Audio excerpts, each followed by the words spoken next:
Hey everybody, we're here doing intro videos in my office here at Northern Seminary on the book Prodigal Christianity, and now we'd like to go to Signpost 1, which deals with Post-Christendom. Yeah, Signpost 1 really, it kind of gets at the, where are we? Where are we in mission here in North America? Have things changed? What is different? So often we get into kind of two bad habits. One is to be defensive about the faith. Oh, things are changing, but you know what? Fire and brimstone worked for my grandfather, and you know what? It's going to work for us too. And then you kind of get these other people who just want to change everything. It's like, oh, let's get rid of the sanctuary. Let's be relevant. And so you get defensive. Not that there's anything wrong with that. Or you get relevant. You get the sense of, we were all Christians once, and now we have no, we're all postmoderns and everything needs to change. But really, the idea of being modern or postmodern or defensive and relevant, it really misses the whole point. And so we try to think of where we are in the terms of being post-Christian. And so the first signpost says we got to understand the dynamics, the changing dynamics that we're dealing with in Christendom, or I should say post-Christendom.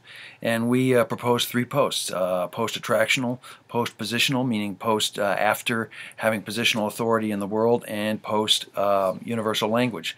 Real briefly, post-attractional, we can no longer expect people to get up on Sunday morning and want to go to church, to do everything to go to church. The church is not an attraction anymore. What do you do when that orbit's not there as the Church of Jesus Christ? Secondly, post-positional, we no longer have the authority, the esteem of the culture. They're no longer listening to us or coming to us when they're thinking or asking questions about God. And then thirdly, this idea of post-universal language. We just don't have a common language anymore to talk about Jesus, who he is, even understand the words, Jesus is Lord. Our central affirmation of the faith doesn't make sense unless people know the background story and the language that makes sense. So we are in a totally different cultural situation in large parts of the United States and Canada.